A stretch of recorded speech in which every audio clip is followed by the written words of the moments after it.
Muy bien, un gran saludo para todos y todas las cursantes del postdoctorado en Seguridad Ciudadana y Paz. Bien, en esta oportunidad nos corresponde la continuación del seminario en multidimensionalidad de la seguridad ciudadana y sus elementos sociojurídicos. En ese sentido, nosotros vamos a comenzar con un elemento de carácter previo, ¿verdad? Partiendo de un diagnóstico que tenemos allí, importante, que aun cuando allí hay una descripción de lo que nosotros vivimos en nuestra sociedad, en Venezuela, en nuestra patria venezolana, es importante rescatarlo, colocarlo de nuevo, para luego poder desarrollar lo que corresponde a las políticas en cuanto a la seguridad ciudadana y a la paz, que es el objetivo máximo que tenemos nosotros en Venezuela. En tal sentido, vemos que nosotros nos estamos enfrentando a un escenario de violencia social, muchas veces de violencia política, a veces en lo económico, en lo cultural. Conocemos lo que surge del tráfico de drogas, ¿verdad? Del hurto y robo de vehículos, objetos robados, la corrupción administrativa, el tráfico indebido de armas, drogas, invasiones, violaciones, la trata de blancas, el secuestro y el sicariato, lo que se genera cuando se pretende modificar, deshonrar, agredir, sustituir, alterar o desestabilizar las instituciones públicas, el orden estatal, debilitando el sistema democrático a través de la manipulación mediática, muchas veces, ahora mucho más todavía con las redes llamadas sociales, que en realidad son redes digitales, y el ataque de movimientos sociales o políticos también que operan utilizando métodos ilegítimos. Tenemos adicionalmente la violencia intrafamiliar, de género, la intolerancia, el racismo, la discriminación y el denominado acoso o bullying. Todo como una forma de ira, una furia que consume las almas y el ocaso de una sociedad de impotencia e insensibilidad hacia el prójimo y desprecio por la vida, de intolerancia ante las diferencias. Todo se va arraigando desde la infancia, la juventud y la vejez y parece no parar. Pareciera un diagnóstico extremadamente pesimista, pero sin embargo es parte de nuestra realidad, ante la que, por supuesto, hay que buscarle alternativas, opciones que puedan generar, solventar estas situaciones en la patria venezolana. Como antecedentes previos tenemos, fíjense ustedes, que la idea de seguridad pública implicó que el ciudadano se sienta protegido y el sistema acudía para ello, el sistema en términos generales, a la amenaza, a la coerción y a la conservación del orden público para asegurarla. Sin embargo, esta seguridad no envolvía la tranquilidad ni la defensa del ciudadano. El miedo y la sumisión al poder no genera seguridad, solo alimenta la ira y por ende la violencia.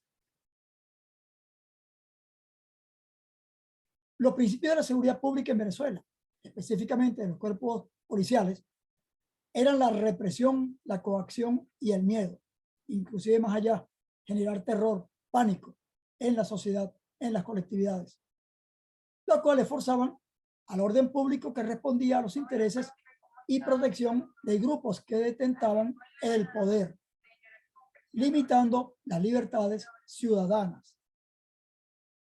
Esta filosofía del Estado era el resultado de una política interna impuesta externamente, es decir, impuesta por el gobierno norteamericano a las democracias, incluso a las democracias latinoamericanas en general, en riesgo de sucumbir al modelo socialista. Eso que ellos llamaban el eje del mal. Eso se desarrolló utilizando la denominada Operación Cóndor, sobre todo en los países del sur de América del Sur, Argentina, Uruguay, Paraguay, Brasil, Chile, donde se polarizaba el ejército y los órganos de seguridad, poniendo el orden público por encima de los derechos fundamentales. Así se instauró una visión bélica del miedo, la tortura, la represión y la intolerancia en nuestra región. Recordemos que en Venezuela, los primeros 40 años de la denominada democracia representativa tuvo mucho que ver con estos elementos. La persecución a los grupos denominados de izquierda, socialistas, revolucionarios, etcétera, que tuvo como respuesta la guerrilla y, por supuesto, niveles de violencia política muy grandes en Venezuela. Ahora, con los cambios jurídicos y políticos iniciados en Venezuela en el año 1999, se modificó el viejo paradigma opresor, o se comenzó a modificar, y comienza también a construirse un modelo más social de la seguridad ciudadana. Entonces, aquí comenzamos a pasar de la simple represión a un modelo más integral. Uno de los aspectos más significativos de ello fue la creación, a través de la promulgación, de la Ley Orgánica del Servicio de Policía del Cuerpo de Policía Nacional Bolivariano en el año 2009. Si bien no es la única solución, representó un inicio importantísimo que edifica un sistema de seguridad ciudadana basado en el consenso, en la pluralidad de intereses y pensamientos, bajo los postulados democráticos y de defensa de los derechos humanos, para ofrecer una mejor calidad de vida, esto es, una policía al servicio y cuidado del pueblo. Es el proyecto de una policía social, inspirada en valores éticos, que debe asumir un rol preventivo y de erradicación del delito, enfocado en la tranquilidad de los ciudadanos, fortaleciendo la coordinación policial, la participación ciudadana en la prevención y control del delito, la modernización de los métodos y procedimientos de protección policial de los habitantes.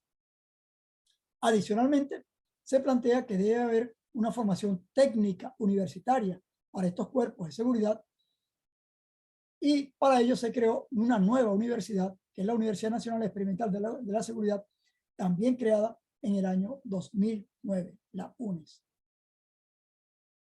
Fíjense ustedes qué emblemático. La UNES en la ciudad de Caracas, casualmente o no casualmente, se crea o se construye su edificación fundamental en donde era una de las cárceles más terribles que tuvo Venezuela y toda la América Latina, el denominado Retén de Capia. Allí se construyó la universidad para crear la nueva Policía Nacional Bolivariana, una policía con sentido de la ética, de la dignidad, de la moral, de los nuevos valores, la axiología, que es un componente fundamental en la Constitución de la República Bolivariana de Venezuela. Y se plantea entonces la concepción de la seguridad ciudadana actual. Tiene que ver con un modelo de seguridad ciudadana, tiene como objetivo erradicar o minimizar la violencia al máximo, preservando los derechos de todos por igual y garantizando la libertad, elemento muy importante, a pesar de todos los conflictos que hemos tenido, de ser tratado como un ciudadano, no como una persona de segunda o de tercera categoría, seguro de tener una buena calidad de vida, de poseer servicios públicos eficientes, de ser escuchados. Esto es, que la seguridad ciudadana sea la forma de alcanzar la tranquilidad, eximirse de preocupaciones, de estar protegido contra las situaciones que pueden provocar la ira o la violencia. De allí que la política actual de seguridad ciudadana se entiende, ¿verdad?, como los proyectos, los programas, las actividades y acciones encaminadas a reducir y a mitigar la violencia y, en consecuencia, disminuir los actos delictivos, alcanzando o tratando de alcanzar la armonía, la solidaridad y la consolidación de la paz social. Siempre la paz como objetivo fundamental de nuestra sociedad. Por parte, por supuesto, de los entes y órganos del Estado en todos los niveles de poder, por las instituciones privadas u organizaciones no gubernamentales y la denominada sociedad civil, a través de las comunidades organizadas, las asambleas de ciudadanos y los consejos comunales y, por supuesto, ahora los nuevos entes también vinculados con ello, como son las comunas y más allá las ciudades comunales. Ahora bien, para concretar estos objetivos de la seguridad ciudadana, por supuesto, tenemos que ubicar cuáles son los instrumentos jurídicos de la misma, ¿verdad? Por cierto, aprovecho de agradecer acá al profesor Nelson Mujica, quien me hizo una observación acerca de la anterior presentación, que podía incorporar algunos de estos artículos que estaban previstos en nuestra segunda presentación. Entonces tenemos que la Constitución de la República Bolivariana de Venezuela nos plantea en su artículo 2, hay unos elementos que están subrayados o en negrillas, que Venezuela se constituye en un Estado democrático y social de derecho y de justicia. El elemento de justicia se incorporó en nuestra nueva Constitución porque lo anterior ya estaba en muchas otras constituciones, que proponen como valores superiores de su ordenamiento jurídico y de su actuación. Entonces aquí vienen parte de los principios de la Constitución y de nuestra sociedad: la vida, la libertad, la justicia, la igualdad, la solidaridad, la democracia, la responsabilidad social y en general la preeminencia de los derechos humanos, la ética y el pluralismo político. Y ellos no pueden ser solamente palabras que se envíen al viento, ¿no? Sino que deben ser valores por los cuales debe transitar nuestra sociedad y nuestro pueblo. El artículo 3 nos plantea entonces también que el Estado tiene como fines esenciales la defensa y el desarrollo de la persona y el respeto a su dignidad. El respeto a su dignidad. El ejercicio democrático de la voluntad popular.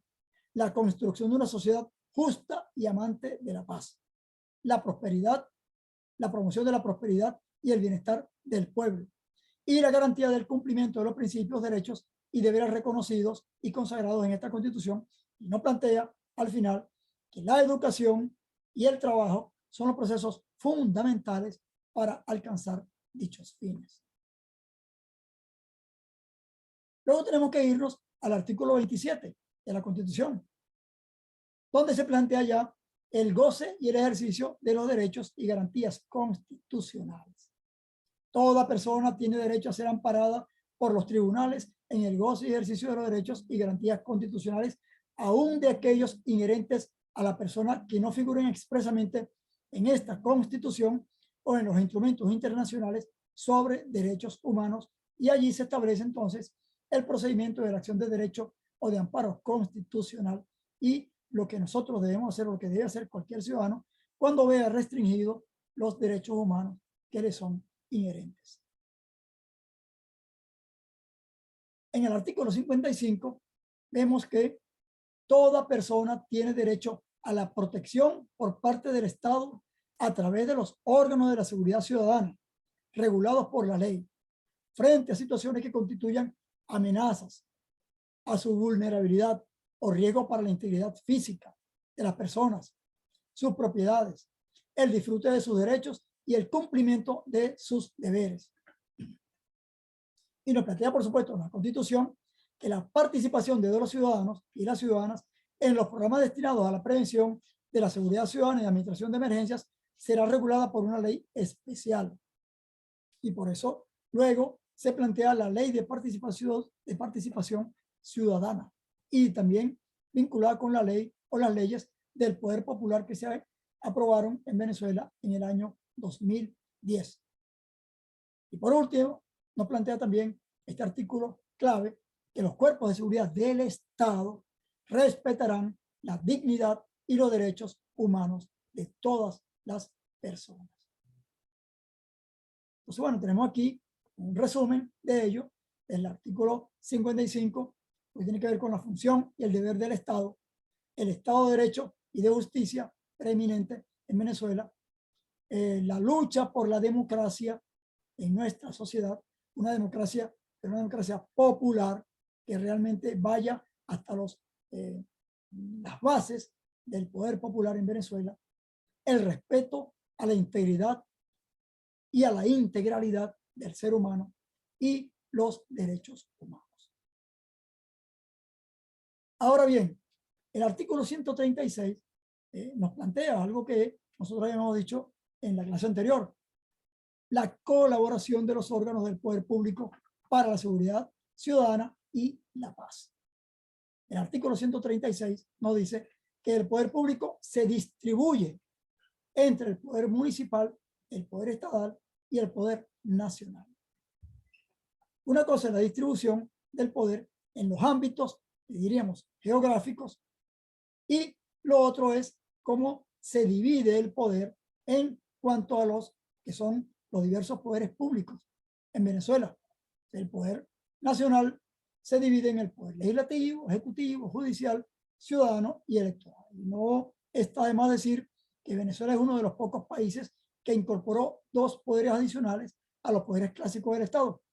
Entonces aquí tenemos el poder ciudadano, ¿verdad? Que llamó anteriormente Simón Bolívar el poder moral, y el poder electoral.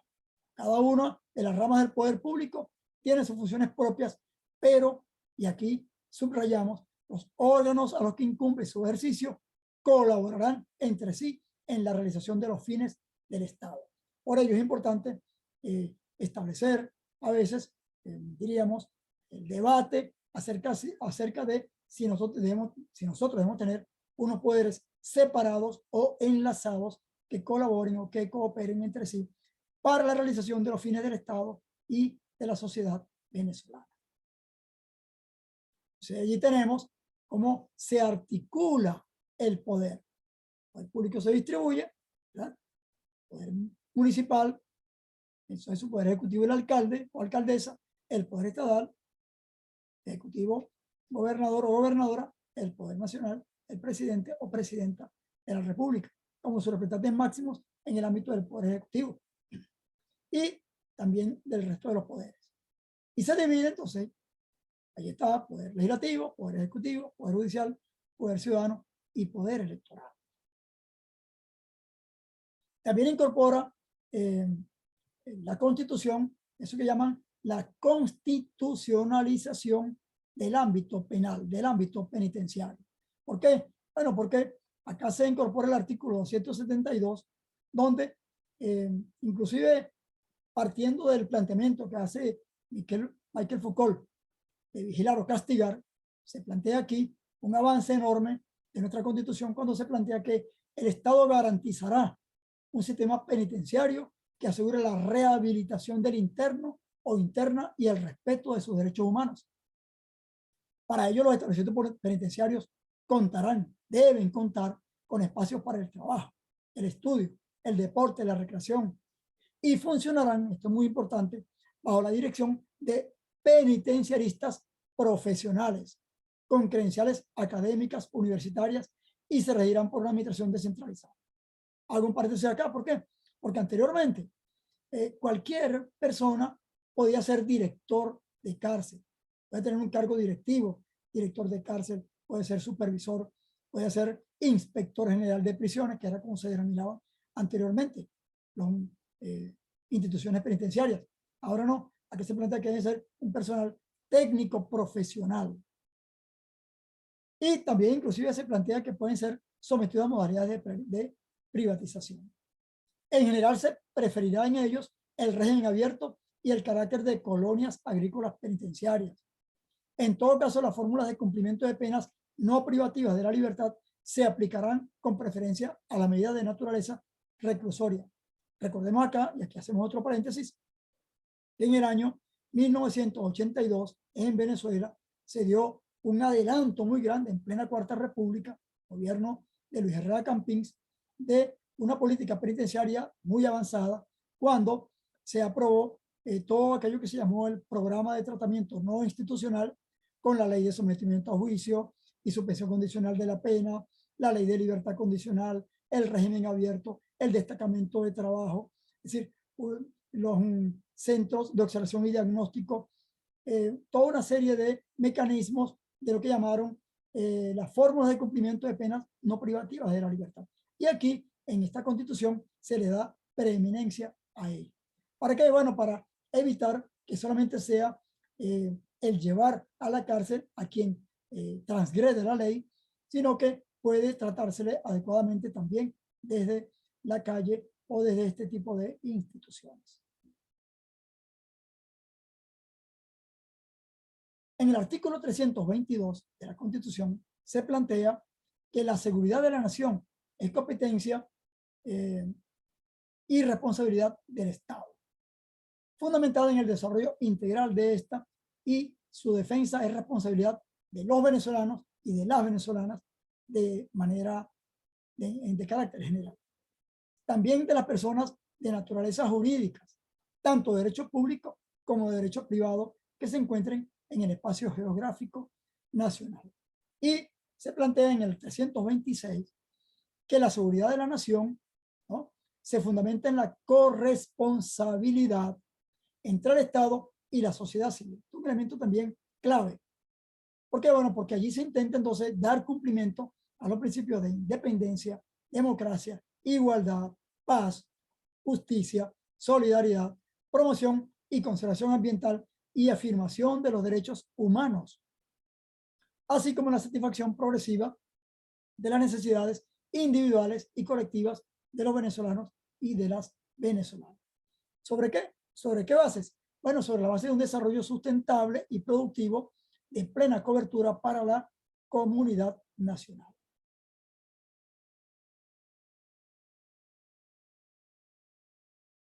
Y el artículo 332 nos plantea entonces también cuáles son los órganos de la seguridad nacional, de la seguridad, perdón, ciudadana, que se establece de esta manera.